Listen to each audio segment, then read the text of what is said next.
Hi, I'm Coach Tina Shawson, and welcome to my podcast. If you're in a season of change, growth, reflection, or even confusion, you're in the right place. Think of this as our little conversation, something that is honest, unfiltered, and grounded in the things we all go through but rarely talk about. Here I get to show up as myself too, not just as a coach, but as a fellow human being navigating life, learning, unlearning, and growing right alongside with you. So settle in and let's begin.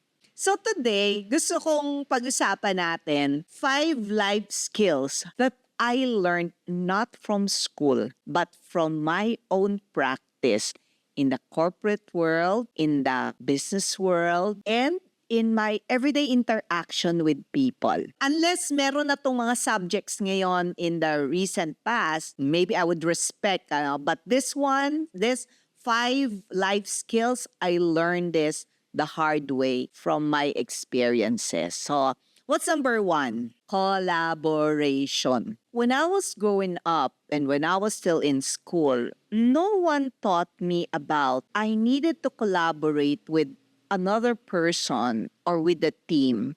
Kasi noon sa school, I was taught how to compete. I was taught how to compete as in, mas magaling yung grupo namin kesa sa grupo nila. Mas magaling ako kesa sa kanya because those are the things that are awarded in school. Mali ba? Maybe hindi. Maybe tama. So we learned how to be competitive. Ang natutunan ko, I can move that learning how to be competitive into what I call achievement orientation. So, natuto ko na mas better pala kung ang matututunan kong competition is competing with myself. Yung achievement orientation rather than being competitive with the other person or with the other group. Now, anong connection nun sa collaboration? Kasi as long as the other person, ang mind ko sa kanya, competitor ko siya, then hindi ako makikipag-collaborate sa kanya. Pag yung mindset ko na itong competitor ko actually is a person that I can leverage yung strength niya at saka yung strength ko, he or she can leverage my strength too. Then, collaboration starts to happen. So, yun yung nakita ko na collaboration is possible if that particular mindset is shifted na imbes sa competition or kakompetensya ko siya, collaborator ko siya. Now, what fuels that based sa experience ko? Ano ngayon yung nag-fuel sa akin doon? I learned yung expectations pala natin sa isa't isa, if not express. Parang nagpa-pile up siya. Kasi inaasahan ko gagawin niya to, inaasahan ko kilala niya na ako. So that thing, hindi siya nakakatulong. Hindi. So there is really a process so that I can collaborate with the other person. There is really this process of expressing expectations and really contracting with one another or makipag-usap sa isa't isa kung paano yung expectations ko ay mapaparating ko sa iyo at yung expectations mo ay matatanggap ko. Yun. So that one allowed me to pursue more collaboration. So yung una na shinare ko, it's actually my achievement orientation that had helped me. Hindi ko siya kakompetensya, kakolaborate ko siya. Makakatulong ako sa kanya the same way makakatulong siya sa akin. That mind shift helped me. The other mind shift that helped me is actually the expressing of expectations rather than nasa akin lamang. What's next? So, what other life skill? Tandali lang, nahuhulog ako. What other life skill can I share with you? The second one, eto malamang narinig nyo na to. Creating psychological safety or being the safe space for one another. Hindi ko to natutunan when I was in high school or in college or even in graduate school.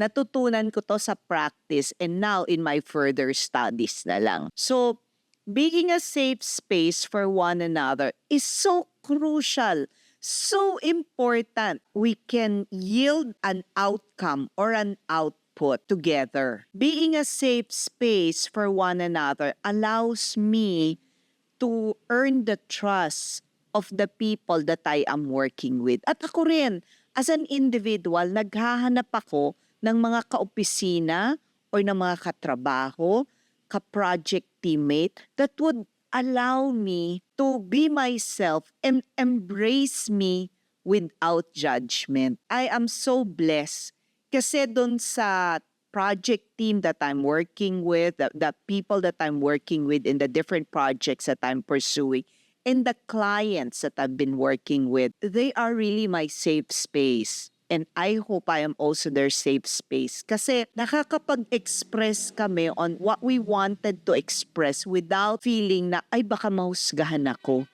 Or I might get judged by these people. Hindi. There's a third thing na hindi ko natutunan sa eskwelahan. Building a good network. Apparently in life, whether in the corporate life or in the entrepreneurial life, kailangan kong matutong mag-build ng network ko. And when I say network, ito yung mga tao na katrabaho ko, ito yung mga tao na kailangan ko, ka-complement ko ang kanilang knowledge and skills and capabilities at kino-complement din nila ang knowledge, skills, and capabilities ko.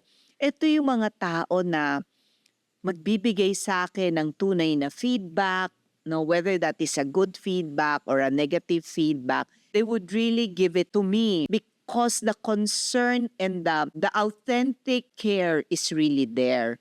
So, it's important pala that as I go through in my life, corporate life, entrepreneurial life, or life in general, I build at ikaw din, you build your own network. Kasi ito yung makakapagtawid sa'yo dun sa next level na gusto mong marating. A network of people who genuinely care for you, who genuinely care for you as a person and for you as a professional. Konti lang yan.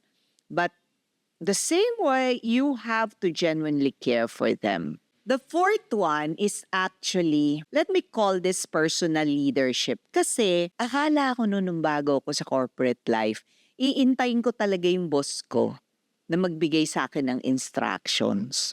Wala namang masama, kaya nga mas malaki sweldo niya, di ba? Staff ako. However, I came to realize that's not the name of the game in real world.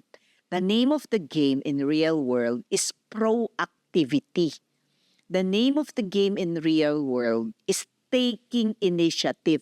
Hindi pala ako dapat nag-iintay. I need to be creative enough to think of something that would help the organization or makakatulong sa organization. Kasi alam ko yung objective eh. Alam ko kung ano yung gusto naming marating. And I learned that kasi nagtatanong ako. So kasama yun. Taking the initiative to ask questions. You know, there are no stupid questions. Importante lang, we share it, we shout it out that I'd like to be clarified about this. Because yun ang makakatulong sometimes sa organization natin. So I learned that I have to take the initiative. I have to be creative enough to ask questions, take the initiative, and do not wait to be told. Ganun pala yun. I cannot progress if I always wait for my leader to tell me what to do. Some of you may argue, paano yan bago lang kami sa organization? That is actually the most important part when you are new in the organization or when you are new in the business. Then you can ask all the possible questions. Don't miss that window of curiosity. Kasi yun ang makakatulong sa iyo. Yun. So, take the initiative, ask the question, be proactive. Do not wait to be told. I think the last, ewan ko pang ilan na to, pang 5 na yata. I think this is my 5th.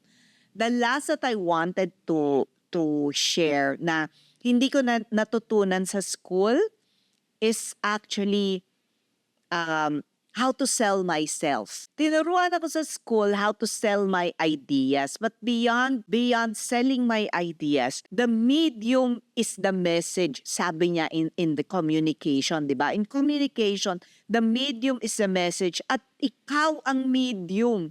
So part ng sinisell mo, sarili mo. Paano mag-package nung looks mo, paano mag-ayos ng pagsasalita, how can you come across genuinely with your clients, with the people that you talk to. No one taught me that. And apparently, that is equally important that we posture ourselves in the community that we are working with, no? So that we gain credibility, we become reliable, and we gain their trust as we move forward in our career. The 5 that I shared are my life skills na natutunan ko as I grow and as I pursue my life out of school but now in the corporate world or in the consulting world. I'd like you to step back and, just pause for a while. Because I'm so sure ikaw bilang talento, meron ka ring mga bagay na natutunan mo not from school, but from the workplace, coming from your experiences. I want you to hold that and leverage on this. Kasi sometimes pag hindi tayo nagre-reflect, nakakalimutan natin. Pero actually, merong naituro ang life sa'yo. Anong life skills ang natutunan mo? And how are you leveraging on those life skills that you have now gained so that you can become a better person and a better talent? Thank you for spending this time with me. I hope today's conversation gave you something to think about, something to feel, or something to grow from.